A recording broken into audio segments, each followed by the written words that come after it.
Hello, good afternoon to all of you, and welcome to all students in this online class. In this online class, I am talking about a new topic which is remaining part of charging and discharging of capacitor. So let's start our today's topic in this online class, that is discharging of capacitor, which is the second part of in previous lecture, that is charging and discharging of capacitor. As we have already discussed about what is the charging of capacitor in any RC circuit, जैसा कि हमने पिछली कक्षा में पढ़ा कि कोई भी कैपेसिटर किसी आरसी सर्किट में कैसे चार्ज होता है, उसके लिए रिक्वायर्ड एक्सप्रेशंस क्या क्या हैं, कंडीशंस क्या क्या हैं, उन सारी चीज़ों पे हम ऑलरेडी डिस्कस कर चुके हैं।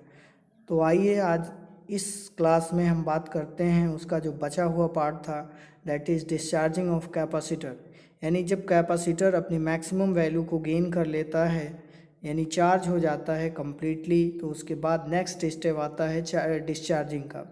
कोई भी कैपेसिटर कैसे डिस्चार्ज होता है, जब हम उस कैपेसिटर यानी उस इलेक्ट्रॉनिक सर्किट से बैटरी को रिमूव कर देते हैं, तो उसके बाद कैपेसिटर उस सर्किट में प्रेजेंट अनदर कंपोनेंट के थ्रू डिस्चार्ज होता है।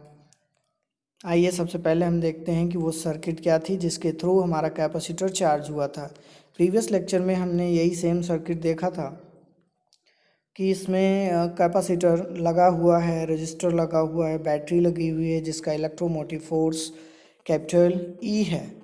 लेकिन जब हम पहले स्विच का कनेक्शन टर्मिनल 1 से कर देते हैं, जैसे ही 1 से इसका कनेक्शन करते हैं, कैपेसिटर में चार्जेस फ्लो स्टार्ट हो जाता है, चार्जेस का फ्लो स्टार्ट हो जाता है और वो उनको एब्जॉर्ब करना स्टार्ट कर देता है, और जिसके द्वारा पूरी सर्किट में करंट का फ्लो स्टार्ट हो जाता है।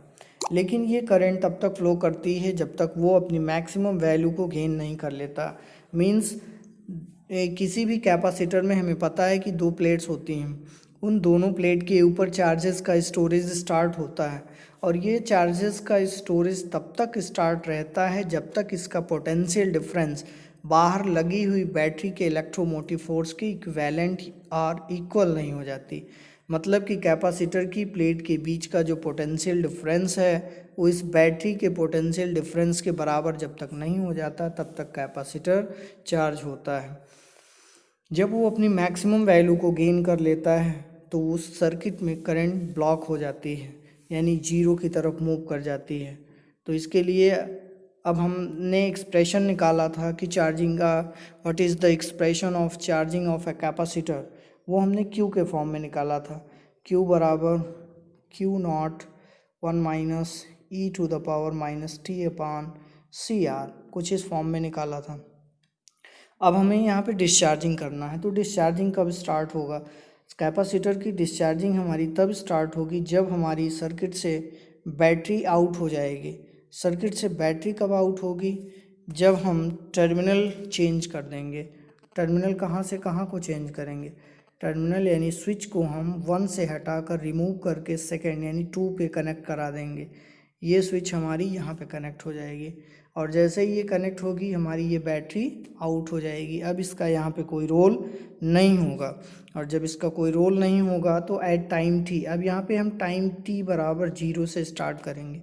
जब टाइम हमारा 0 होगा, इट मीन्स इनिशियल कंडीशन, तो इस अवस्था में जो चार्ज क्यू है प्लेट पे वो क्यू नॉट है। इसके पहले क्या था? चार्जिंग के दौरान at time T is equal to zero, Q is equal to zero था, कोई भी चार्ज कैपेसिटर की प्लेट पे मौजूद नहीं था। लेकिन यहाँ पे during discharging at initial condition when T is equal to zero, then Q becomes maximum, यानी मैक्सिमम चार्जेस कैपेसिटर की प्लेट पे प्रेजेंट हैं। इसका मतलब क्यू की जो वैल्यू है वो study value of the charge यानी क्यू नॉट के बराबर है। तो ये हमारी इनिशियल कंडीशन यहाँ से स्टार्ट होगी। बैटरी अब बाहर हो गई है, अब ये कैपेसिटर डिस्चार्ज होगा। तो चूँकि इस पूरी सर्किट में इसके अलावा दूसरा कंपोनेंट हमारा रजिस्टर है जो कि विरोध करता है, बाधा उत्पन्न करता है। जब चार्जेस इसके थ्रू बाहर जाने का प्रयास करते हैं तो ये उनको रोकने का प्रयास करता है, जिसके कारण कैपेसिटर तुरंत जीरो अपनी वैल्यू नहीं कर पाएगा, उसके लिए कुछ टाइम टेकन होगा। और इसके लिए क्या एक्सप्रेशंस आएंगे उसको हम अपने नेक्स्ट पेज में देखते हैं। इसमें भी हम कंसिडरेशन करेंगे। अगर एग्ज़ाम में आता है तो सबसे पहला काम क्या करेंगे, इस सर्किट के बारे में हम लिखेंगे, बताएंगे कि हमने एक सर्किट लिया, CR सर्किट है। CR सर्किट में एक स्विच लगी हुई है, कैपेसिटर है, रजिस्टर है, कैपेसिटर रजिस्टर सीरीज़ में है, एक बैटरी लगी हुई है जिसका इलेक्ट्रोमोटिव फोर्स E है। सर्किट जो स्विच है, स्विच का कुछ इस तरीके से अरेंजमेंट किया गया है कि जब हम उस स्विच को 1 टर्मिनल से कनेक्ट करेंगे तो कैपेसिटर की चार्जिंग स्टार्ट हो जाएगी, और जैसे ही हम उस स्विच को टर्मिनल 2 से कनेक्ट कर देंगे तो उसकी डिस्चार्जिंग स्टार्ट हो जाएगी। तो हमें यहाँ पे डिस्चार्जिंग पढ़ना है, तो इसका मतलब हमारा कनेक्शन 2 से हो गया, तो बैटरी आउट हो गई। तो ये सारी चीज़ें हम कंसीडर कर लेंगे कि let us consider a CR circuit in which switch is connected now from 1 to 2, then battery is out, and therefore after gaining maximum value of the charge on capacitor starts to discharge through resistance which is presented already in that circuit। तो यहाँ से हमारी discharging की प्रक्रिया start हो जाती है। After the capacitor, यहाँ पे लिखा है after the capacitor is fully charge, जब कैपेसिटर फुल चार्ज हो गया, टू क्यू नॉट, यहाँ पे हम क्यू नॉट का सिंबल हमेशा ऐसे ही लिखेंगे, to Q naught the switch S is thrown to position 2। अब क्या करते हैं, हम स्विच S को पोजीशन 2 पे थ्रो कर देते हैं। स्विच हमारी पोजीशन 2 पे पहुंच गई। पोजीशन 2 पे पहुंचने के बाद बैटरी हमारी आउट हो गई। बैटरी आउट हो गई तो कैपेसिटर थ्रू रेजिस्टेंस वो स्टार्ट हो गया डिस्चार्ज करना। वही लिखा है, then the capacitor is starts discharging through resistance R and there is again flow of current. और फिर से जब वो डिस्चार्ज होगा तो चार्ज कैपेसिटर की प्लेट से सर्किट में फ्लो करना स्टार्ट कर देंगे। और हमको पता है कि जब किसी भी इलेक्ट्रॉनिक सर्किट में चार्ज फ्लो करते हैं तो धारा का प्रवाह शुरू हो जाता है। धारा का प्रवाह अर्थात उसमें करंट फ्लो करना स्टार्ट कर देती है। तो यहाँ पे अब हम मान लेंगे कि let at any instant t, यानी किसी क्षण t में Q is the charge left on the capacitor. Q वह चार्ज है जो कि कैपेसिटर पे है, and I is the current, I धारा है थ्रू द रेजिस्टेंस में। Then the potential difference across the capacitor, तो इस अवस्था में कैपेसिटर का जो पोटेंशियल डिफरेंस है वो Q/C हो जाएगा, विच ड्राइव्स द करंट I, जो कि धारा I को प्रवाहित कर रहा है या उसका संचालन कर रहा है थ्रू रजिस्टर R के through. Therefore the equation of electromotive force can be written as, फिर से वही कंडीशन वही कॉन्सेप्ट अप्लाई करेंगे। ओम्स का जो नियम है जो बताता है कि V is equal to IR, यानी potential difference is always equal to product of current and resistance. अब यहाँ पे चूंकि बैटरी है नहीं तो इसका मतलब कैपिटल E यानी electromotive force of the battery equal to 0। E बराबर अब यहाँ पे 0 हो गया, तो इसके कारण effective electromotive force of the circuit वो केवल क्या हो जाएगा, Q/C हो जाएगा। तो Q/C बराबर अब हम लिखेंगे product of resistance and current यानी RI। अब चूँकि हमको ऑलरेडी पता है कि I बराबर क्या होता है, dQ/dt होता है, लेकिन यहाँ पे अपोजिट डायरेक्शन में करंट फ्लो कर रही है, यानी अब यहाँ पे डिस्चार्ज हो रहा है। जो चार्ज पहले कैपेसिटर की प्लेट पे जिस दिशा से आए थे उसी दिशा में वापस जा रहे हैं, यानी निगेटिव डायरेक्शन में मूव कर रहे हैं। इसलिए यहाँ पे जो करंट होगी वो हमारी I नेगेटिव हो जाएगी, और जब इसको हम नेगेटिव मान लेंगे तो इसको हम कुछ मैथमेटिकल फॉर्म में ऐसे रिप्रेजेंट करेंगे, -dQ/dt, ये हमारा हो जाएगा negative direction of flow of charge, that is negative direction of flow of current. ये हमारा -dQ/dt इस इक्वेशन में पुट कर देंगे। अब हम पहुंच जाएंगे नेक्स्ट पॉइंट पे कि I बराबर हमें पता है dQ/dt होता है, लेकिन चूँकि dQ जो चार्ज हैं वो अपोजिट डायरेक्शन में जा रहे हैं, इसलिए नेगेटिव साइन अप्लाई कर दिया तो आई की value minus D Q upon D T हो गई। Because current is decreasing with time, चूँकि समय के साथ धारा घट रही है, इसलिए D Q upon D T बराबर यहाँ पे हम लिख देंगे -1 upon C R into D T. इस पिछले इक्वेशन में आई की वैल्यू रखेंगे, उसको सॉल्व करेंगे तो ये हमारा आई की वैल्यू हो जाएगी D Q upon 1 second D Q upon D T R, और वहाँ पे क्यू ऑलरेडी था, तो ये हमारा अगर उसको पक्षांतर करेंगे इस इक्वेशन को आई की वैल्यू रखते हुए तो हमारे पास क्या आ जाएगा, D Q upon Q is equal to -1 upon C R D T. हमें पहले से ही पता है सी आर क्या है, product of capacitance and resistance, ये लैम्डा के बराबर होता है। लैम्डा को हम टाइम कांस्टेंट के रूप में जानते हैं।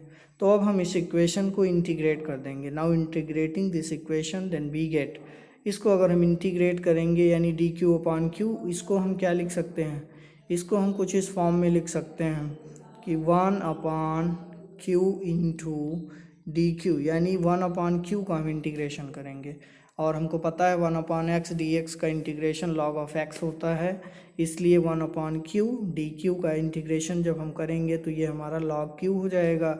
और दूसरी तरफ सी आर कॉन्स्टेंट है और हम माइनस, तो ये हमारा हो जाएगा डी टी का इंटीग्रेशन करेंगे। अगर 1 अपॉन सी आर हम बाहर ले लेते हैं -1 अपॉन सी आर, तो केवल डी टी का इंटीग्रेशन होगा तो ये टी हो जाएगा, और इंटीग्रेशन कांस्टेंट अप्लाई कर देंगे, इसलिए log Q is equal to minus T upon C R plus के।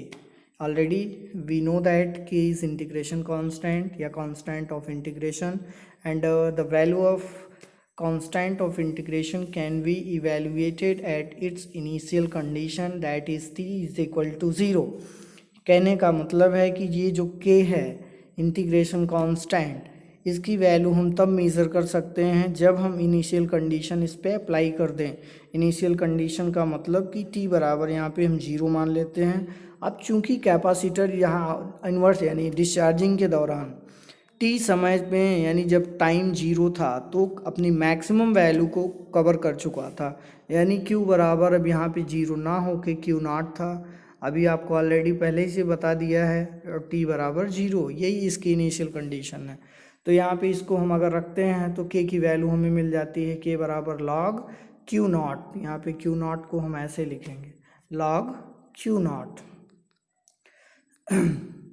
Now putting this value of के, इस इंटीग्रेशन कांस्टेंट की वैल्यू हम पुट कर देंगे किसमें, इस इंटीग्रेशन कांस्टेंट की वैल्यू हम उसी ऊपर वाले इंटीग्रेशन इक्वेशन में पुट कर देंगे। और जैसे ही हम उसको पुट करेंगे उसके बाद हमें क्या मिल जाएगा, एक नया इक्वेशन मिल जाएगा। वो इक्वेशन हो जाएगा हमारा ये।